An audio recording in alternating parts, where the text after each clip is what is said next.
If there's one microphone that you've likely seen used by your favorite content creators, it's the Shure SM7B. Seriously, this thing is everywhere. It's not only the microphone of choice for famous personalities like Joe Rogan or Gary Vaynerchuk. This all-around beast of a microphone is used from everything from radio to live music to professional voiceover recordings. In this review, I'm going to delve deep into this microphone, highlighting all of its benefits and drawbacks. Because while it may be one of the best microphones for podcasts and overall content creation, there are a few situations where a different microphone may make more sense. Let's get to it. Design and switches. This thing is built like a tank. With its durable all-metal construction, not only does it look great in a studio, but it's also made to survive the rough handling of touring musicians. I've accidentally dropped mine onto my office's concrete floor 5 or 6 times, and it still works as flawlessly as the day I got it several years ago. Keep in mind that like most high-end microphones, the microphone connects via XLR. This means you will need an audio interface to use it. For most podcasters and content creators, I recommend the Scarlett 2i2. In the middle of the microphone is a hinged mount that is welded permanently to the microphone, making it easy to attach to the microphone stand of your choice. Be warned though, this thing is heavy. Coming in at 1 pound 11 ounces, many cheap microphone stands are unable to support it without dipping or tipping over. I'll link to what I use and recommend in the description. Finally, the microphone has decent built-in pop or plosive protection. While I see lots of people using the microphone as is, I personally prefer it with an additional windscreen. Because I typically record so close to the microphone, this will get rid of any other plosives that would have made it through. On the bottom of the microphone you'll find 2 adjustable switches, bass roll-off and mid-range emphasis, which is commonly referred to as presence boost. You can tell whether or not either of these are on based on the line above the switches. In this case, bass roll is on and presence boost is off. Note that in the sound clips and other examples I'll showcase in this review, both of these will be turned off. Bass roll-off removes the lower frequencies from the recording, improving a number of issues. The first one is that it reduces something known as the proximity effect. In recording, the closer you get to the microphone, typically, the increase in lower end frequencies the microphone will pick up. This can leave your voice sounding very unnatural. This isn't much of a problem with the SM7B as it is with other microphones, which is fortunate as you'll want to record with this microphone very close to your mouth. Additionally, turning bass roll-off may cut off some of the ambient noise of your recording environment, such as low rumbles or hums. Leaving this off isn't necessarily an issue, as this is always something you could do yourself in post-production.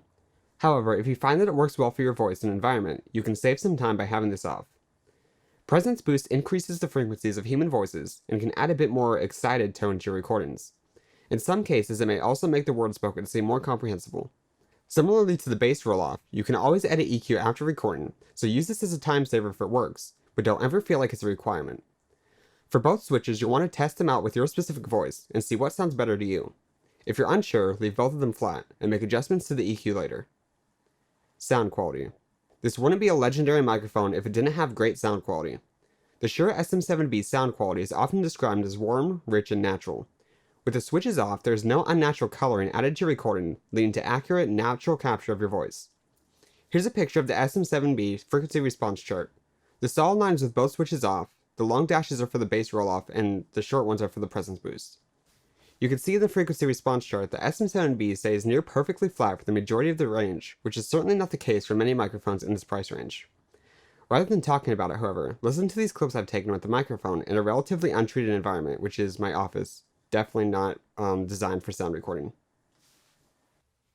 This is a test of the Shure SM7B. I'm speaking about normal volume. You can potentially hear all the ambient noise in the background, the sound of like my computer fan, just the general office noise. I'm talking about a normal volume, maybe a little bit less because I tend to mumble a little bit. The gain on my audio interface is about 7, and I'm speaking directly into the microphone in front of me.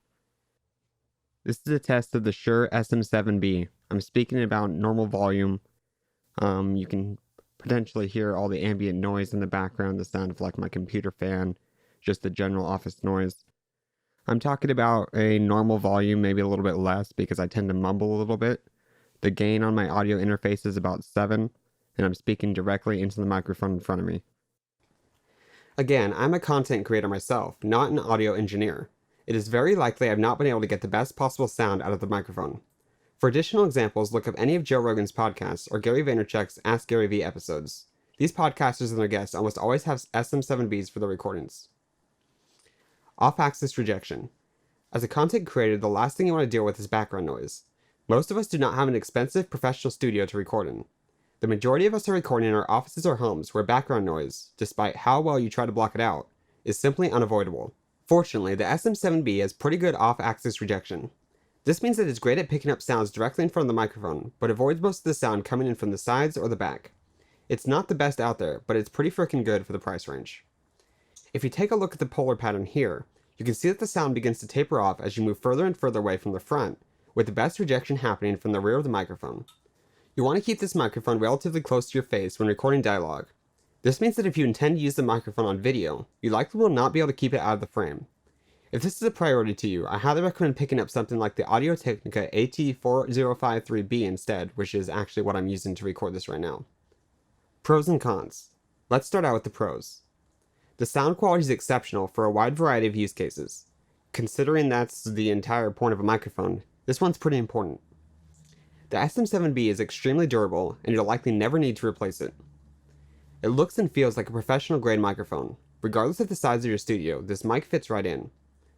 The Shure SM7B is pretty good at avoiding background noise, especially for the price point.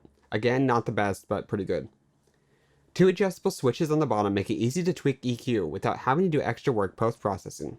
And finally, this microphone is easy to use correctly, making it a great choice for people who want to bring in guests. It does not take any training for a guest to get a good sound out of this mic. Now moving on to the cons. This microphone requires a lot of power to work effectively. It's very likely you'll need to buy something like the Cloudlifter CL1, which provides 25 decibels of clean gain to the recording. As already mentioned, the microphone is heavy and requires a very sturdy stand to hold it without tipping. The side sound rejection is decent, but not the best. And finally, you won't be able to keep this out of the frame when shooting video. Value for the money. The Shure SM7B may not be the best microphone on the market for every use case, but it may just be one of the best deals in audio recording, period. There's a reason it's considered an industry standard, and it's quite likely that you will never have a need to upgrade this microphone. In addition, it's durable enough to seriously outlive you. Considering it's only $399 plus an additional $170 or so for the Cloudlifter CL1, this is still an incredible deal for a combined total of $570. The sound quality is seriously that good and rivals microphones 2 or even 3 times its price. I consider it to be incredible value for the price, and it's one of only 2 microphones I use regularly to run my business. The other again being the Audio-Technica AT4053B, which I use while recording video, including this one. Conclusion. I have nothing but great things to say about this microphone. If your budget permits, I highly recommend picking up the Shure SM7B by clicking the link in the description. As a podcaster or content creator, it's quite likely that you'll never need to purchase another microphone again. That being said, it all starts with having something valuable to share. This microphone won't magically build your business overnight, but it will make listening all the more enjoyable for those that find you. I hope that this Shure SM7B review has helped you make a decision. If you have any questions about this microphone or there's anything you'd like to discuss with me, please don't hesitate to reach out. I hope that you enjoyed this microphone as much as I do. To your success, James McAllister.